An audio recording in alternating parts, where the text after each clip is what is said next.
Hello friends, आप सभी का एक बार फिर से हमारे इस यूट्यूब चैनल पे बहुत-बहुत स्वागत है। उम्मीद करते हैं आप लोग अच्छे होंगे और अपने आगे की तैयारी को भी आप अच्छे से कर रहे होंगे। देखिए, जिन लोगों ने भी 71वीं प्रीलिम्स के एग्ज़ाम में पास किया है और उनको मेंस का एग्ज़ाम देना है, तो उनके लिए ये बहुत ही इम्पोर्टेंट वीडियो है क्योंकि जब तक आप पूरे एग्ज़ाम के सिलेबस को, एग्ज़ाम के पैटर्न को नहीं समझेंगे, तब तक आप अच्छे से तैयारी नहीं कर सकते हैं। आपको अच्छे परफ़ॉर्म करने के लिए ये समझना काफ़ी ज़रूरी है कि किन एरिया से सवाल पूछे जाते हैं, कितने मार्क्स के सवाल पूछे जाते हैं, किन एरियाज़ पे आपको ज़्यादा फ़ोकस करना है, कहाँ पर समस्या आती है। तो इन सारी चीज़ों को हम लोग इस वीडियो में डिस्कस करेंगे।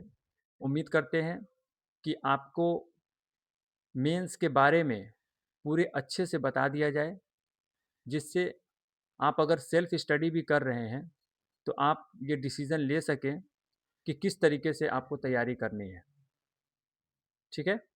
तो चलिए शुरू करते हैं हम लोग। देखिए, जो ये मेंस का एग्ज़ाम होगा, उसमें कुल मिलाकर आपको टोटल 5 पेपर देने होंगे, ठीक है? जो ये 5 पेपर है 1, 2, 3, 4, 5।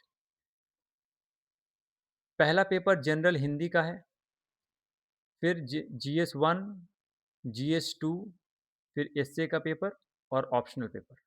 आपको कुल मिलाकर 5 पेपर देने हैं और ये 17वीं का अगर एग्ज़ाम का शेड्यूल हम लोग देखें, तो ये 4 दिन में ये 5 पेपर कराए जाते हैं। पहले दिन आप देखिए, पहले दिन में सामान्य हिंदी और निबंध एक ही दिन में कराए जाते हैं।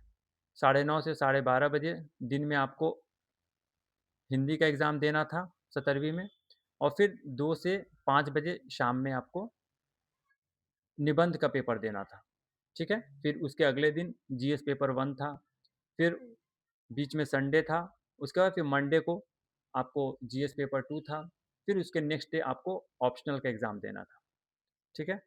तो आप ये समझिए कि आपको कुल मिलाकर 5 पेपर देने हैं, जो 4 दिनों में होता है और जब आप देखेंगे कि जो जनरल हिंदी है, वो 100 मार्क्स का है और ऑप्शनल सब्जेक्ट भी 100 मार्क्स का है। ये जो दोनों पेपर है, ये क्वालिफ़ाइंग है। क्वालिफ़ाइंग का मतलब ये हुआ कि आपको जैसे जनरल हिंदी में 30% मार्क्स लाना है, 30% मतलब 30 मार्क्स आपको ले आना है, ये काफ़ी है। लेकिन आपको 30 मार्क्स मिनिमम लाना ही है, अगर आप पूरे मेंस के एग्ज़ाम को क्वालिफ़ाई करना चाहते हैं। क्योंकि अगर आपने इसमें 30 मार्क्स नहीं लाया, बाकी सब्जेक्ट में आपके प्रदर्शन कितने भी अच्छे हो, तो आप मेंस क्वालिफ़ाई नहीं करेंगे, ठीक है? तो ये भी आपके लिए इम्पोर्टेंट है कि आप जनरल हिंदी को भी इतने हल्के में नहीं लेंगे, इसको भी आप थोड़ा ध्यान रखेंगे। इसी तरीके का कंडीशन ऑप्शनल सब्जेक्ट के साथ भी है कि ये भी क्वालिफ़ाइंग इन नेचर है।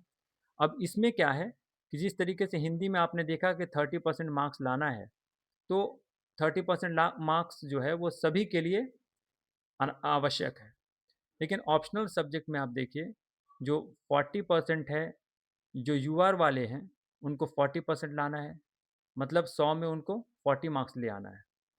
बीसी कैटेगरी वाले कैंडिडेट्स को 36.5% लाना है, ईबीसी वालों को 34%, एससी को 32%, एसटी, फीमेल, पीडब्ल्यूबीडी को भी 32% लाना है, ठीक है?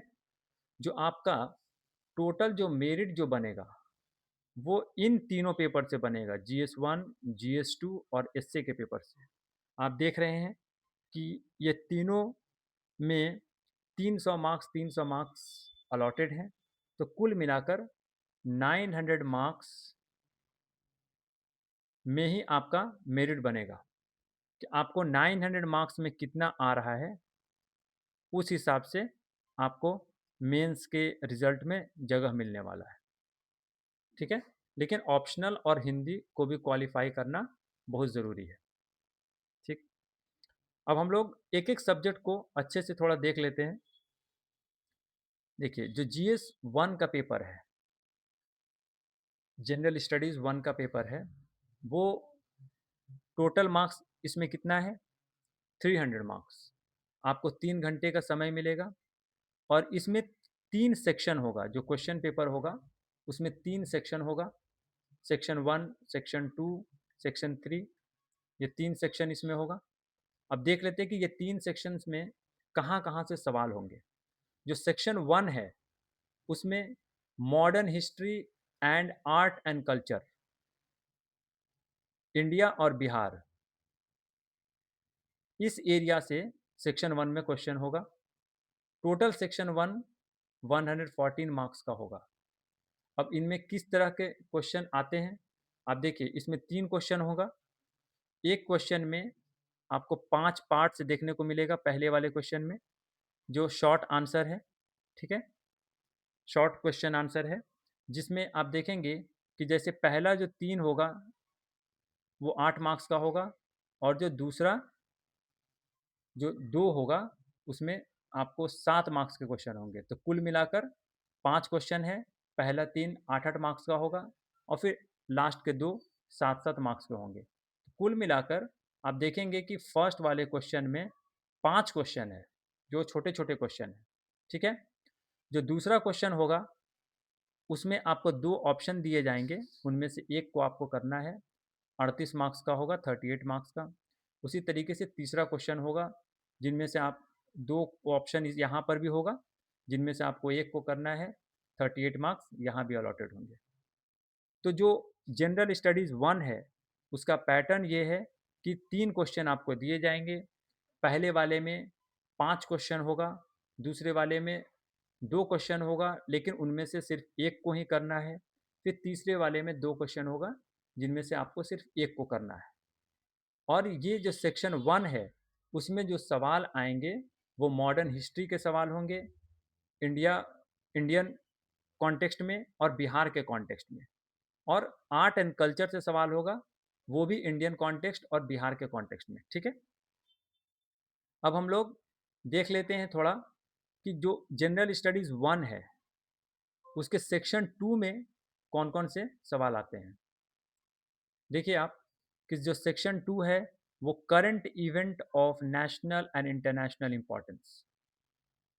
मतलब क्या है कि जो भी करंट अफेयर्स है, नेशनल मुद्दे पर, इंटरनेशनल मुद्दे पर और जो स्टेट लेवल पे होगा, जैसे बिहार के लेवल पे, जो भी न्यूज़ है, जो इम्पोर्टेंट न्यूज़ है, उन पे सवाल आपसे पूछे जा सकते हैं।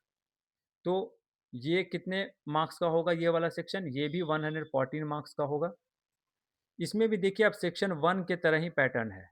3 सवाल है, पहले वाले में 5 पार्ट है, दूसरे वाले में 2 ऑप्शन दिए गए हैं, उनमें से एक को करना है, 38 मार्क्स है। फिर तीसरे वाले में भी आपको 2 ऑप्शन दिए गए हैं, उनमें से एक को करना है, 38 मार्क्स है। ठीक है? तो कुल मिलाकर आप देखिए कि इस सेक्शन में भी कितना सवाल हो गया। आपको 5 सवाल यहाँ करना है, फिर यहाँ पे 1 सवाल, फिर यहाँ पे 1 सवाल। कुल मिलाकर यहाँ पर भी आपको 7 सवाल करने हैं। ठीक है? अब देखिए, आगे की तरफ हम लोग चलते हैं। जो सेक्शन 3 है पहले वाले पेपर में, वो डीआई है, डाटा इंटरप्रिटेशन। ये कुल मिलाकर 72 मार्क्स का होगा। इसमें क्या है कि 2 सवाल होंगे, जैसे 7 नंबर का सवाल और क्वेश्चन नंबर 8। तो इसमें क्या होगा कि आपको पहले सवाल में भी 2 ऑप्शन दिए जाएँगे, उनमें से किसी एक को आप सिलेक्ट कर लीजिए, उसे बनाइए। हर एक डीआई में आपको 6 सवाल होंगे। जैसे एक पाई चार्ट आपको दे दिया गया और इस पाई चार्ट पे बेसिस पर आपसे 6 सवाल पूछे जाएँगे। 1, 2, 3, 4, 5, 6, 6 सवाल आपसे पूछे जाएँगे। आपको ये 6 का आपको आंसर देना है। फिर 8 में भी जैसे देखेंगे आप कि जैसे इसमें भी आपको 2 ऑप्शन होगा, 2 डीआई दिया रहेगा, उनमें से किसी एक को आप उठाइए और आप आंसर कीजिए। इसमें भी क्या होगा कि जो आप आंसर करेंगे जिस पार्ट को, उसमें भी आपको कुल मिलाकर 6 सवाल को आपको आंसर करना है, ठीक है। तो इस तरीके से आपका GS1 का जो पेपर होगा, इस तरीके से आपका कंप्लीट होगा, ठीक है। तो आपको आइडिया ये लग गया कि जो सेक्शन 1 है GS1 में, वो 114 मार्क्स का है, जहाँ पे सवाल कहाँ से आ रहे हैं, हिस्ट्री से आ रहे हैं और आर्ट एंड कल्चर से आ रहे हैं, ठीक है। फिर उसके बाद जो दूसरा सेक्शन है वो भी 114 मार्क्स का है। यहाँ पे सवाल करंट अफेयर्स से है, चाहे वो इंटरनेशनल करंट अफेयर्स हो, नेशनल करंट अफेयर्स हो या बिहार का करंट अफेयर्स हो, ठीक है। और जो तीसरा सेक्शन है वो 72 मार्क्स का है, वो DI का है, ठीक है। आपको ये बात समझ में आ गया। अब हम लोग चलते हैं GS पेपर 2 की तरफ। देखिए GS पेपर 2 भी 300 मार्क्स का है। इसके लिए भी आपको कुल मिलाकर 3 घंटे मिलेंगे। इनमें भी 3 सेक्शन है, ठीक है। सेक्शन 1, 2, 3। अब जो सेक्शन 1 है उसमें सवाल कहाँ से आएगा, Indian and Bihar polity and governance. यहाँ पे क्या है कि पॉलिटी और गवर्नेंस वाले पार्ट से आ रहा है, जिसमें बिहार के कॉन्टेक्स्ट में भी सवाल पूछे जाते हैं और इंडियन कॉन्टेक्स्ट में भी सवाल पूछे जाते हैं। तो ये कुल मिलाकर 114 मार्क्स का है। इसमें भी आप देखिएगा तो जिस तरीके से GS पेपर 1 में पैटर्न था, उसी तरीके का पैटर्न आपको यहाँ भी देखने को मिल रहा है कि एक पहला क्वेश्चन है, इसमें 5 पार्ट है और 8 मार्क्स का 3 क्वेश्चन और 7 मार्क्स का 2 क्वेश्चन। फिर दूसरे वाले में आपको 2 ऑप्शन दिए जाएंगे, उनमें से एक सवाल को आपको करना है, 38 मार्क्स अलॉटेड होंगे। तीसरे क्वेश्चन में भी आपको 2 सवाल दिए जाएंगे, उनमें से एक को आपको करना है, 38 मार्क्स अलॉटेड होंगे, ठीक है। यहाँ पर भी आपको कितना सवाल करना पड़ रहा है, 5 सवाल, यहाँ पे एक, यहाँ पे एक, कुल मिलाकर 7 सवाल आपको यहाँ पे करना हो रहा है, ठीक है। फिर देखिए, अच्छा एक बात मैं यहाँ पे मेंशन कर दूँ कि जैसे ये वाला जो पोर्शन है ना, जैसे बिहार पॉलिटी एंड गवर्नेंस, तो एक तो है कि स्टैटिक पोर्शन पे भी सवाल आ सकता है, जैसे फंडामेंटल राइट्स के बारे में, DPSP के बारे में, ठीक है। लेकिन इस पोर्शन में करंट अफेयर्स वाला पोर्शन से भी सवाल आ सकता है, जैसे आप देखेंगे वन नेशन वन इलेक्शन, ठीक है।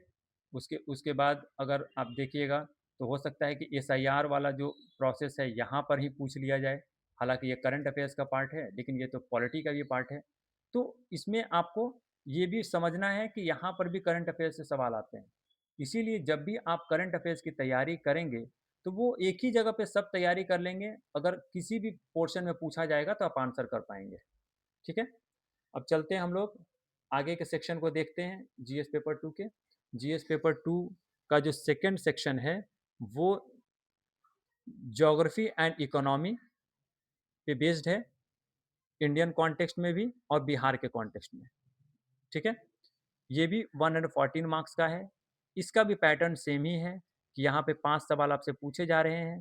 पहले 3 को 8 मार्क्स अलॉटेड हैं, फिर जो लास्ट के 2 हैं उनको 7 मार्क्स अलॉटेड हैं। यहाँ पर भी आपको 5 क्वेश्चन करना है। यहाँ जो क्वेश्चन 2 है, इसमें भी देखिए आपके 2 ऑप्शन है, उनमें से एक क्वेश्चन को करना है, 38 मार्क्स अलॉटेड है। यहाँ पर आपको एक क्वेश्चन करना है। फिर सिमिलर यहाँ पे आप देखिए तीसरे नंबर में भी 2 ऑप्शन है, उनमें से एक को आपको करना है, 38 मार्क्स अलॉटेड है।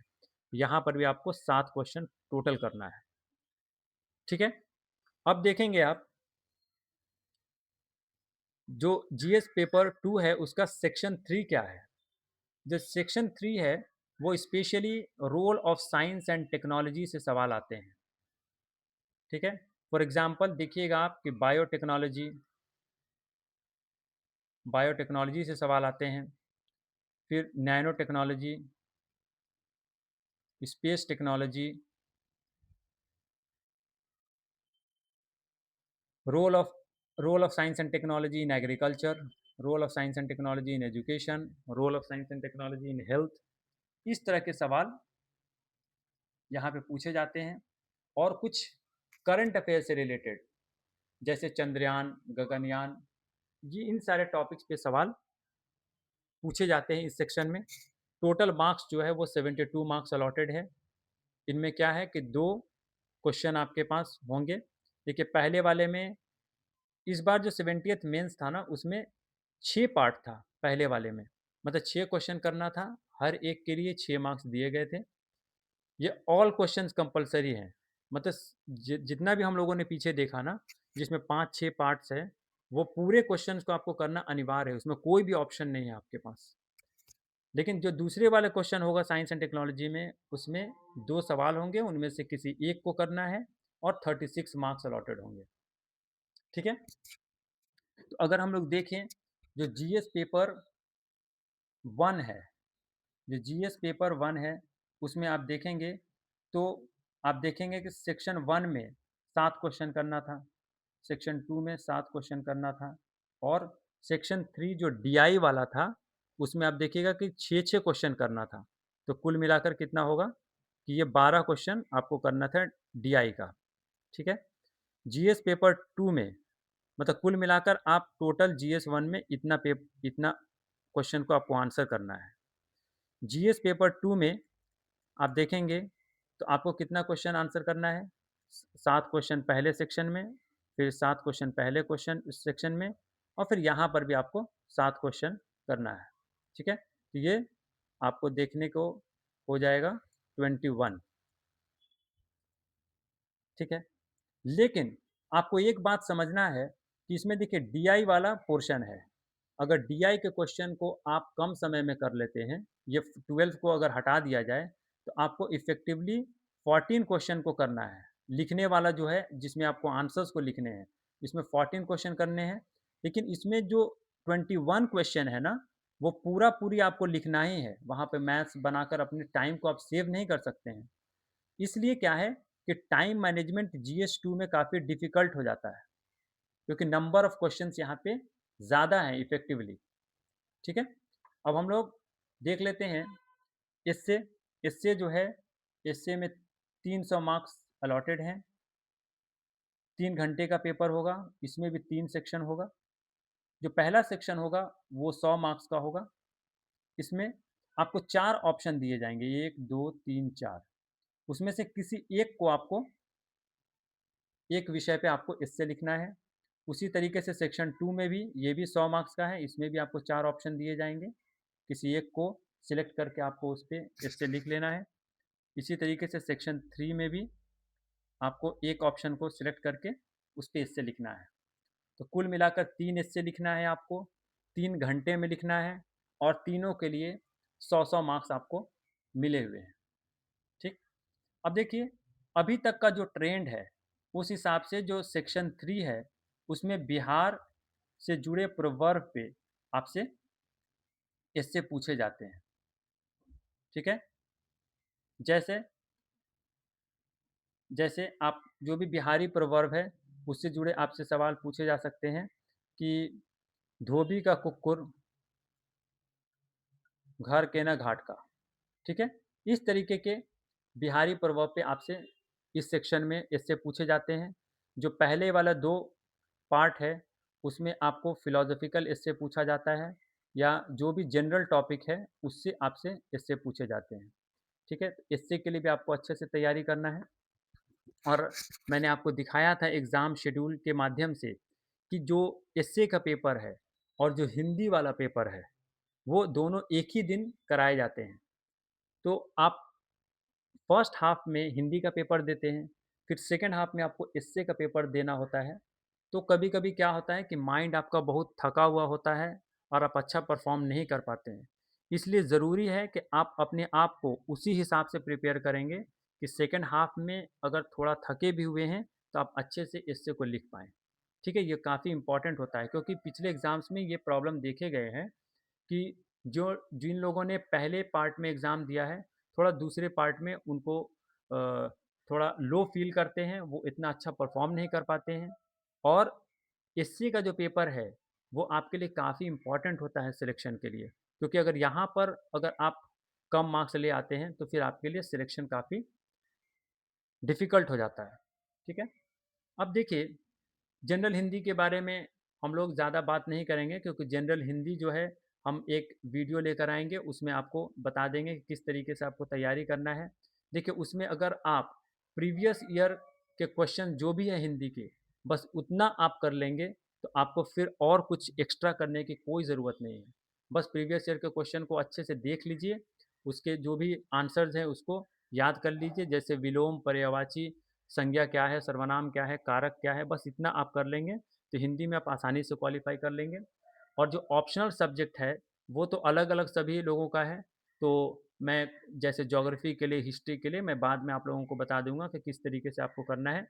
बाकी है कि इन शॉर्ट ये बोला जा सकता है कि जो ज्योग्राफी का पेपर है उसमें 100 क्वेश्चंस होंगे, वो सभी मल्टीपल चॉइस क्वेश्चन होंगे। तो आपको कोशिश ये करना है कि अपने सब्जेक्ट का मैक्सिमम एमसीक्यू आपको सॉल्व करना है, जिससे आप आसानी से उस एग्ज़ाम को भी, उस पेपर को भी आसानी से आप हल कर पाएँ। ठीक है? हम लोग मेन बात अब करते हैं, देखिए जब सिलेबस हम लोगों ने देख लिया, तो आप देखिए कि किस तरीके से आपको थोड़ा अप्रोच रखना है मेंस के एग्ज़ाम में कि आप अच्छा परफ़ॉर्म कर पाएँ। तो देखिए, इस एग्ज़ाम में आपको कुल मिलाकर कौन-कौन से सब्जेक्ट पढ़ने हैं। देखिए जीएस पेपर 1 में ये 3 सब्जेक्ट आपको पढ़ना है, modern history of India and Bihar plus art and culture, ठीक है? उसी तरीके से फिर आपको करंट अफेयर्स पढ़ना है, फिर डीआई पढ़ना है। फिर जीएस पेपर 2 के लिए ये 3 subject, Indian and Bihar polity and governance, geography of India and Bihar, इसमें इकोनॉमी भी पढ़ना है, और फिर role of science and technology. फिर आपको इससे इससे पढ़ना है, फिर अपने ऑप्शनल को तैयार करना है, फिर हिंदी को भी पढ़ना है। देखिए, मेरा ये कहना है कि हिंदी के लिए जो पहले दिन आपका एग्ज़ाम होता है, उसके लिए आप कर सकते हैं सिर्फ़ और सिर्फ़ प्रीवियस ईयर क्वेश्चन को अच्छे से आप सॉल्व कर लीजिए, उसे याद कर लीजिए, बस वो काफ़ी होगा, ठीक है? अब आप देख लीजिएगा कि आपको कितना समय लगेगा, उस हिसाब से बस प्रीवियस ईयर क्वेश्चन को आपको तैयार कर लेना है। इसमें आसानी से आप क्वालिफ़ाई कर जाएँगे।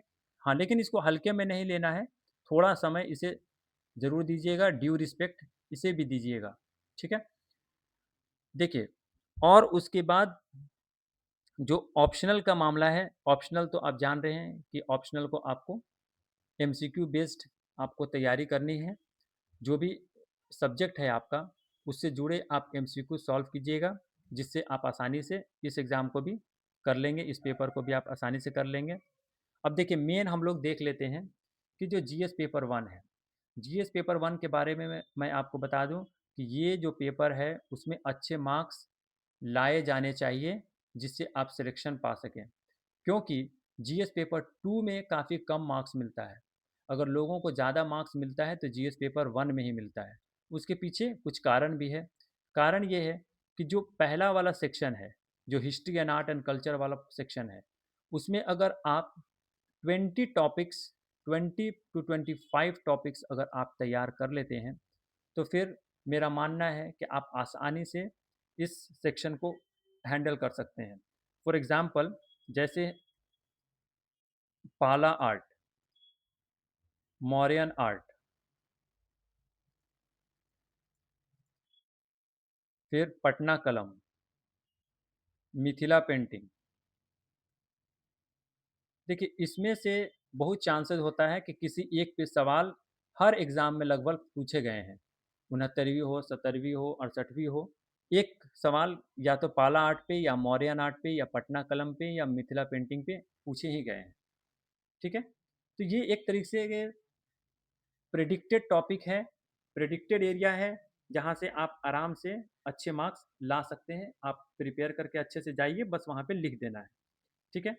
जीएस पेपर 1 की स्ट्रैटेजी के लिए हम अलग से एक वीडियो ले आएँगे, जिसमें आपको लिस्ट ऑफ टॉपिक्स भी बता देंगे, जिससे आप आसानी से इस एरिया को कवर कर सकेंगे, ठीक है? देखिए, करंट अफेयर्स का जो पोर्शन है, करंट अफेयर्स के लिए आपको क्या करना है, लिस्ट ऑफ टॉपिक प्रिपेयर कर देना है।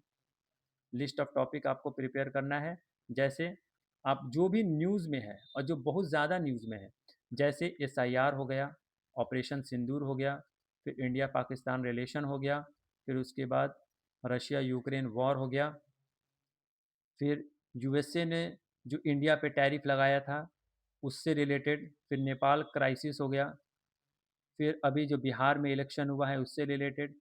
इस तरीके से आप 40 से 45 टॉपिक अगर तैयार कर लेते हैं तो आपका ये पोर्शन भी कंप्लीट हो जाता है, ठीक है? डीआई के लिए क्या करना है कि डीआई के लिए आपको जो भी प्रीवियस ईयर क्वेश्चन में डीआई आया है उसे सॉल्व करना है, उसके कॉन्सेप्ट को समझना है, और थोड़ा रेगुलर प्रैक्टिस कर लेना है, जिससे आप इस पोर्शन में भी अच्छे मार्क्स ला सकते हैं। देखिए इसकी खासियत ये है डीआई वाले पोर्शन का कि आप अगर अच्छे से बनाते हैं, सॉल्व करते हैं, फाइनल आंसर ले आते हैं, तो आपको फुल मार्क्स मिल सकता है। जैसा कि जीएस में आप कितना भी अच्छा लिख लेंगे तो आपको फुल मार्क्स नहीं मिलेगा। लेकिन यहाँ पर आपको फुल मार्क्स 72 आउट ऑफ 72 मिल सकता है। कोशिश करना है आपको कि इसमें मैक्सिमम मार्क्स आप ला लें। इसके लिए आपको रेगुलर प्रैक्टिस करने की ज़रूरत पड़ेगी। फिर देखिए जीएस पेपर 2 जो है, देखिए जीएस पेपर 2 जो है ना पूरे इस एग्ज़ामिनेशन प्रोसेस का थोड़ा टफ सेक्शन है, मतलब टफ पार्ट है। क्योंकि इसमें देखिएगा आप कि 2-3 प्रॉब्लम आता है। एक तो ये है कि नंबर ऑफ क्वेश्चन जो लिखना है वो ज़्यादा है और उसके बाद आप देखेंगे कि इसका सिलेबस भी कुछ ज़्यादा सा लगता है। क्योंकि अगर पॉलिटी एंड गवर्नेंस में आप देखेंगे, तो पॉलिटी में बहुत सारे टॉपिक्स हैं जो आपको कवर करने हैं। फिर उसके बाद है कि कुछ करंट अफेयर से रिलेटेड भी टॉपिक आपको पॉलिटी का तैयार करना पड़ेगा। फिर geography of India and Bihar आप देख सकते हैं ये भी एक बड़ा पोर्शन है जिसको आपको पढ़ना है। फिर उसके बाद साइंस एंड टेक्नोलॉजी, ये थोड़ा प्रेडिक्टेड पोर्शन है। जिस तरीके से सवाल पिछले सालों में पूछे गए हैं, ये थोड़ा आसानी से अगर आप लिस्ट ऑफ टॉपिक्स बना लेते हैं, तो अगर आप यहाँ पर भी अगर सिर्फ 25 टॉपिक्स को कर लेते हैं, 25 टू 30 टॉपिक्स को, तो आप आसानी से इस पोर्शन को कर सकते हैं। ठीक है? लेकिन आपको ये जो पॉलिटी वाला पार्ट है, ज्योग्राफी एंड इकोनॉमिक्स वाला पार्ट है, इस पे थोड़ा आपको अच्छे से मेहनत करना है।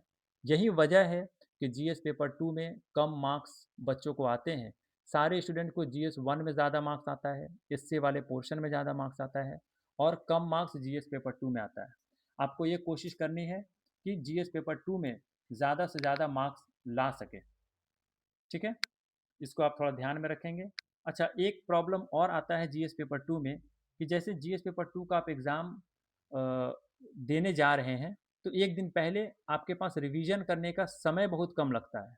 इसलिए जब भी आप तैयारी करेंगे, तो आपको एक शॉर्ट नोट्स बना लेना है पूरे सब्जेक्ट का, जिससे आप आसानी से रिवाइज़ कर सकें और तब आप कॉन्फिडेंट फ़ील करेंगे जब एग्ज़ाम में आप जाएँगे तो।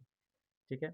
फिर देखिए, एस्से वाले पोर्शन में आपको क्या करना है, एस्से में भी जो प्रीवियस ईयर क्वेश्चन है, जो पहले से आए हुए हैं एस्से का टॉपिक्स, उस पे आपको लिखना शुरू करना है, ठीक है? अगर एस्से आप अपने से कर रहे हैं, तो एस्से के लिए कोई बुक आप ले लीजिएगा, जिससे आप थोड़ा समझ पाइए कि किस तरीके से आपको तैयारी करना है। अगर आप किसी मेंटरशिप से जुड़े हैं, तो आप उनके द्वारा बताए गए तरीकों से आप अपने एस्से को अच्छे कीजिएगा। लेकिन एस्से में एक बात ज़रूर है कि आपको ध्यान रखना है कि जो आपका एस्से है, उसमें आप इंट्रोडक्शन अच्छा लिख रहे हैं। फिर उसके बाद जो बॉडी पार्ट है, उसमें मल्टी डायमेंशन है, मतलब हर एस्पेक्ट्स को आप कवर कर रहे हैं। फिर उसके बाद जो कंक्लूजन है, वो भी अच्छा है। ठीक है? और उसके बाद कभी भी आप एंटीथेसिस को लिखना नहीं भूलेंगे। एंटीथेसिस का मतलब ये हुआ कि जो प्रोवर्ब दिया गया है, जो बातें बताई गई है, उसके आप अदर एंगल को भी आप दिखाएँगे। जैसे अगर कहीं पर आपको ये दिया हुआ है कि मूस मुठैये लोढ़ा होइए, हाँ, ना हाथी ना घोड़ा होइए। तो आपको ये बताना है कि हाँ, मतलब इतना है कि आप किसी के इंट्रिंसिक कैरेक्टर को चेंज नहीं कर सकते हैं, लेकिन आप इन्वेस्टमेंट करके, शार्पन करके उसे आप अच्छा बना सकते हैं। आपको उसके अदर एंगल को भी आपको दिखाना है। ये एस्से में काफ़ी ज़रूरी हो जाता है। एस्से के लिए एक हम अलग वीडियो लेकर आएँगे। आपको नेक्स्ट वीडियो किस टॉपिक पे चाहिए, आप ज़रूर हमें कमेंट सेक्शन में बताइएगा। आज के लिए बस इतना ही, ठीक है? फिर हम आपसे मिलते हैं अगले वीडियो में। तब तक के लिए good bye, all the best, thank you very much.